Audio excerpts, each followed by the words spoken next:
그래도 중간에 과태료를 내시거나 그랬을 경우가 있잖아요.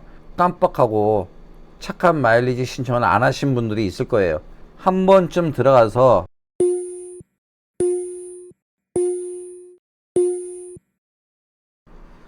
안녕하세요, 서구인천입니다. 이번 영상은 착한 운전 마일리지에 대하여 다들 들어보았을 것입니다. 하지만 자세한 내용은 잘 모르실 것 같아 신청 방법에 대하여 자세히 설명해 드리고자 합니다. 먼저 착한 운전 마일리지란 무엇인가 한번 보겠습니다. 2013년 8월 1일 경찰청에서 시행하고 있는 제도로 1년간 무위반 무사고 준수 서약 내용을 지키면 10점씩 마일리지를 부과하여 이후 면허정지 처분 시 누적 마일리지만큼 벌점을 강경하는 제도. 무위반 무사고 서약서를 경찰서, 지구대, 파출소에 접수하고 1년간 서약 내용을 지키면 착한 운전 마일리지 10점이 적립되어 이후 운전자가 면허 벌점 40점 이상을 받아 운전면허 정지 처분 대상자가 되었을 때 누적된 마일리지만큼 면허 벌점 정지 일수 1점의 1위를 감경할 수 있다. 우리 운전자라면은 이런 내용들을 많이 들어보았을 것입니다. 하지만 이것을 경찰서, 지구대, 파출소에 접수, 인터넷으로 접수하는 방법에 대하여 자세히 알아보겠습니다. 인터넷으로 접수하는 방법은 두 가지 방법이 있는데 경찰청 교통민원24 또는 정부24에서 신청이 가능합니다. 하지만 저 같은 경우는 경찰청 민원24를 추천해 드립니다. 경찰청 교통민원24에 들어가면은 로그인을 해야 되는데 여기 보면은 교통민원24 로그인 간편 인증으로 들어갑니다. 간편 인증에서 요 밑에 네이버, 신한은행 뭐 이런 게 있는데 여기를 클릭하시고 저 같은 경우는 카카오톡으로 하겠습니다. 카카오톡을 클릭을 해 주시고 여기에 이름을 써 줍니다. 그 다음 주민번호, 휴대폰 번호, 휴대폰 번호를 입력하고 전체 동의, 인증 요청. 지금 이렇게 카톡이 왔죠. 카카오톡에서 인증을 합니다. 카카오톡 인증서가 없으신 분은 카카오톡 인증서를 발급받으셔야 합니다. 자, 카카오톡에서 인증이 끝난 다음에 컴퓨터상 여기 인증 완료 클릭을 하시고 그러면 제 이름하고 교통민원24 조회 현황 이렇게 뜹니다. 여기서 신청을 누릅니다. 신청해서 착한 운전 마일리지 신청. 착한 운전 마일리지 신청. 저 같은 경우는 2024년 10월 11일 날 신청을 했습니다. 그 전에 착한 마일리지 점수가 누적된 게 60점이 있습니다. 근데 왜 10월 11일 날 다시 신청을 했냐?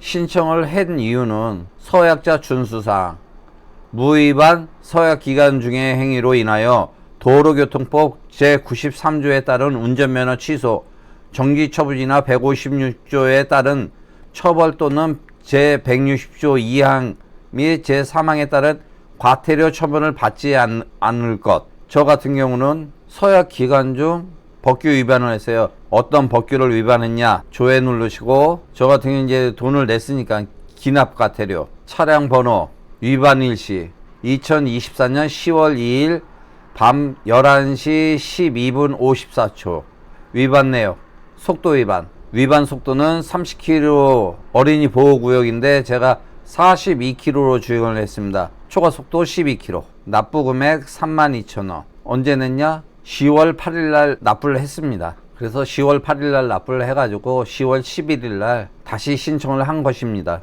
저희 회원 중에 착한 마일리지 누적 점수가 80점이 있는 분이 있어요. 이분 같은 경우는 그 전에 인터넷으로 이 착한 마일리지가 신청이 안 되고 경찰서나 파출소 또는 지구대에 가서 신청을 해야지만 되는 그 시기에 직접 경찰서에 가서 신청을 하신 분입니다.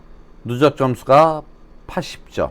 우리가 가장 많이 실수하는 게 착한 마일리지를 한번 신청해 놓으면은 내가 뭐 경찰서에 딱지만 안 끊으면은 착한 마일리지가 계속 누적되어 점수가 합산되는 걸로 알고 계시는데, 저처럼 과태료를 부과받으면은 착한 운전 마일리지가 정지가 됩니다. 그러니까 다시 신청을 꼭 해 주셔야 돼요. 예를 들어 1년이 365일인데 364일째 위반을 하게 되면은 10점을 못 받습니다. 그러니까 과태료도 진짜 조심해야 됩니다. 제가 경찰청 교통민원 24를 추천드리는 거는, 여기서 신청을 하게 되면은 지금 내가 과태료 용제를 받고 과태료가 미납이 있으면은 여기에 미납 상태라고 뜹니다. 그러면은 뭐가 미납이 됐는지, 몇 건이 미납이 있는지, 몇 건이 위반돼서 이걸 내야 되나, 이런 게 다 나옵니다. 예를 들어 그 전에 신청을 했다. 그래도 중간에 과태료를 내시거나 그랬을 경우가 있잖아요. 깜빡하고 착한 마일리지 신청을 안 하신 분들이 있을 거예요. 한 번쯤 들어가서 이재기 시에 경찰서에 출석하여 점수 공제를 신청하시기 바랍니다. 본인 공제 신청이 없으면 그대로 정지 처분이 결정됩니다. 예를 들어서 내가 60점을 가지고 있는데 면허 정지가 60일 나왔다. 가서 신청을 해야지 공제를 받을 수 있습니다.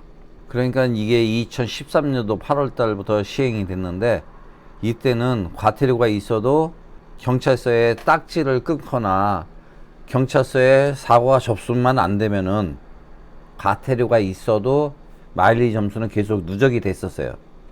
하지만 이것이 2020년 9월 25일부터 범칙금, 과태료, 미납금이 있으면 서약 등록이 불가하다. 단 미납금 납부 후 공휴일 제외 약 3일이 경과하여 전산 시스템에 반영된 이후 서약이 가능하다. 범칙금이나 과태료를 납부한 다음에 다시 한번 신청을 꼭 해주시기 바랍니다.